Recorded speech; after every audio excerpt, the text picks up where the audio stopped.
Bonjour et bienvenue pour cette nouvelle année, tous mes vœux, puisque c'est la première vidéo de l'année 2022 consacrée toujours à la lettre d'information de l'Express sur le bout des langues, qui est, vous le savez, consacrée à la langue française et aux langues de France. Alors je commence par un anniversaire cette année, dans quelques jours, le 15 janvier, nous allons fêter, la France va fêter l'un de ses plus grands écrivains, Molière, qui est né le 15 janvier 1622, il y aura exactement 4 siècles, et vous savez que le génie de Molière est tel qu'il a même donné son nom à la langue française, puisque au lieu de dire français ou langue française, parfois nous disons simplement la langue de Molière. Et donc, nous parlons la langue de Molière, nous écrivons la langue de Molière, ou plutôt nous croyons écrire la langue de Molière. C'est à cela que je consacre ma lettre cette semaine. En fait, pas du tout. Pas du tout. Depuis Molière, l'orthographe a considérablement évolué. Un exemple, une des pièces les plus célèbres de Molière, c'est le Misanthrope. Eh bien, savez-vous comment Molière écrivait le Misanthrope? Je vous le montre, j'espère que vous allez le voir devant cette caméra. Voici l'édition originale de l'œuvre de Molière, le Misanthrope. Vous avez bien lu, sans H.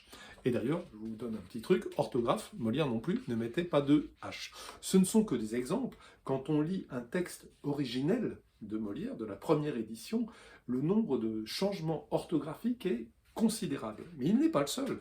Savez-vous qu'entre la première édition du dictionnaire de l'Académie française qui fixe la norme de la graphie, la première édition, 1694, et aujourd'hui, la moitié des mots ont changé d'orthographe. Je répète, la moitié des mots de la langue du dictionnaire, des mots du dictionnaire de l'Académie française a changé d'orthographe depuis l'origine. Donc vous voyez que c'est un phénomène massif. La tête, par exemple, s'écrivait la teste. Si je vous transmets mes amitiés, eh bien, il fallait mettre un Z à la fin. Si je m'abaisse, eh bien, il y avait deux B. Savez-vous que le mot poésie, on pourrait dire que la poésie c'est le cœur de la langue, eh bien poésie s'écrivait avec un tréma. Et un jour, on est passé à l'accent aigu, et à ce moment-là, il y a des gens qui ont crié à l'assassinat de la langue française. On assassinait les poètes. Vous imaginez?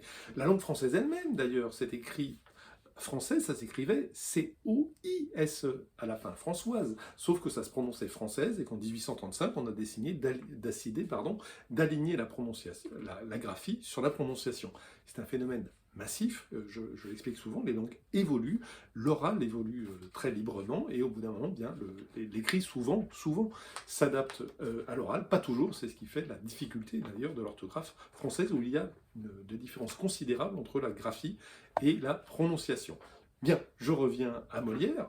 La graphie donc de Molière a considérablement évolué par rapport à aujourd'hui. Et quand nous lisons Molière, ou que nous croyons lire le texte de Molière, en fait nous lisons un texte qui a été considérablement modifié, rectifié, changé dans des proportions considérables. Et c'est cela l'important, cela ne nous empêche pas d'apprécier le génie de Molière. Parce qu'il faut bien comprendre une chose, l'orthographe est importante, je ne plaide pas pour un laxisme généralisé. Pour un exemple, les arbres, il faut que ça prenne un S à A, parce que c'est la marque du pluriel, très bien, ça ne pose aucun problème, mais parfois sur l'orthographe précise d'un mot, d'une lettre ici ou là, vous voyez, test, est-ce qu'on l'écrit avec un S pour rappeler l'étymologie, ou est-ce qu'on met un accent circonflexe? Bon, est-ce que c'est aussi grave que cela? Ça, je ne le crois pas, parce que ce qui compte, et si nous apprécions Molière, ça n'est pas à cause de son orthographe. C'est parce qu'il avait une inventivité considérable, parce que c'était un génie pour moquer les travers de son temps, pour croquer les personnages, parce qu'il avait une richesse de vocabulaire, parce qu'il avait le génie des scènes pour nous faire rire ou nous attendrir aussi. C'est cela qui compte. Et la graphie est certes importante, mais elle est secondaire. Mieux vaut une grande pièce écrite par un génie comme Molière dans une graphie qui est différente de la nôtre, qu'une pièce sans aucun relief écrite dans une orthographe parfaite, me semble-t-il. Donc, continuons pour cette année 2022 à apprécier la langue française, bien sûr, à apprécier ses grands auteurs. Lisons Molière, lisons les autres, et nous prendrons beaucoup de plaisir, quelle que soit, d'une certaine manière, la graphie dans laquelle nous les lisons. Plus de détails qu'en d'habitude sur la version écrite de ma lettre d'information.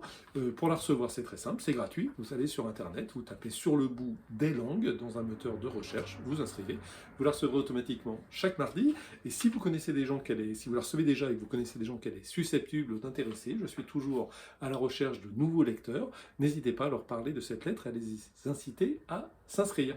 Merci, bonne semaine et bonne année 2022.